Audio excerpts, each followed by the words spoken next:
नमस्कार। सरकारी कर्मचारियों के वेतन वृद्धि के लिए समय समय पर केंद्र सरकार की ओर से वेतन आयोग का गठन किया जाता है। पिछला 7वां वेतन आयोग 2016 में जिसे लागू किया गया, लेकिन उसके पश्चात कर्मचारियों के वेतन स्तरीकरण के लिए किसी भी प्रकार के कोई प्रयास नहीं हुए।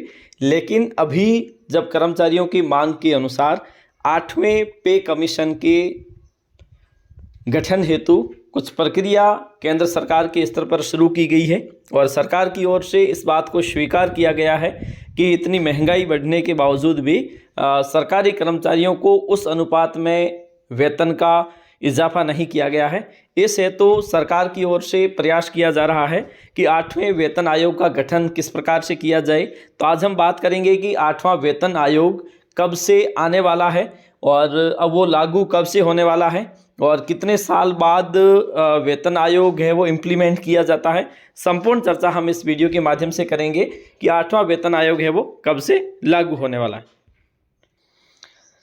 तो ये लेटर है सेक्रेटरी की ओर से लिखा गया है, the joint secretary of government of India और chairman national council cabinet secretary Rashtrapati Bhavan नई दिल्ली को। और इसमें कहा गया है कि इसमें इमीडिएट कॉन्स्टिट्यूटेड मतलब तत्काल ही 8वें वेतन आयोग का गठन किए जाने के संबंध में इसमें कुछ बातें कही गई है कि 7वें पे कमीशन के अनुसार जो सिफारिश की गई थी मिनिमम पेमेंट की वो 26,000 की गई थी। लेकिन सरकार की ओर से जब इसे 2016 में लागू किया गया तो बिना सरकारी कर्मचारियों के संगठनों से बात करके उन्हें लागू किया गया। मिनिमम जो पेमेंट है वो दिया जाए 18,000 के रूप में, ठीक है। उसके बाद में एक जो फिटमेंट फैक्टर है जिसकी सिफारिश की गई थी 3.68% की, लेकिन जो लागू किया गया वो किया गया 2.57 मतलब 3.68 की मांग की सिफारिश की गई थी। लेकिन उसके बावजूद भी 7th पे कमीशन में जो फिटमेंट फैक्टर है जिसे लागू किया गया 2.57 के हिसाब से, मतलब उसमें इजाफा ज़्यादा नहीं हो सका।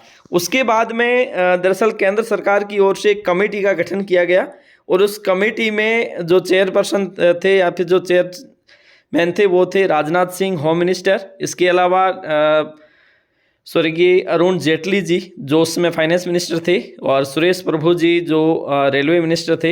इसके अलावा मनोज सिन्हा जो स्टेट रेलवे मिनिस्टर थे। और इनकी जब समिति का गठन किया गया तो समिति ने कुछ चीज़ें मानी है कि वास्तव में जितना महंगाई का इजाफा हुआ है उस हिसाब से कर्मचारियों के वेतन में इजाफा नहीं हो सका है।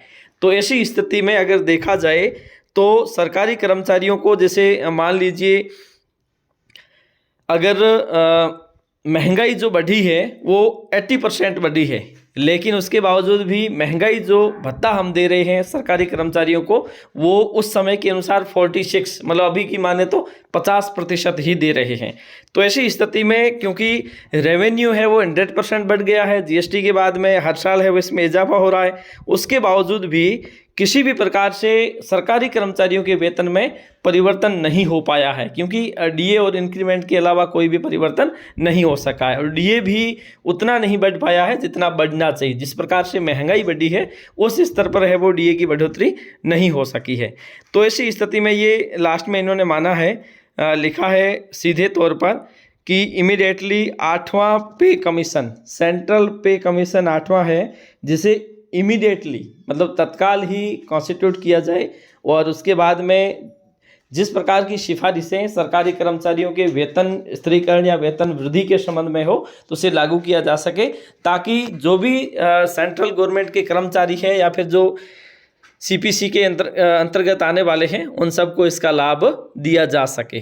तो सरकारी कर्मचारियों के लिए खुशखबरी है क्योंकि सरकार जल्द ही 8वें पे कमीशन की स्थापना करेगा या फिर उनकी नियुक्ति करेगा। और उसके बाद में क्योंकि 2016 में पिछला पे कमीशन आया था तो 10 साल बाद 2026 में इसे लागू किया जाना है। तो ऐसी स्थिति में 2 साल के अंदर अंदर अपनी सिफारिशें हैं वो सरकार को देगी और सरकार इस रूप में है वो आगे कार्य करेगी। आज के लिए इतना ही, धन्यवाद।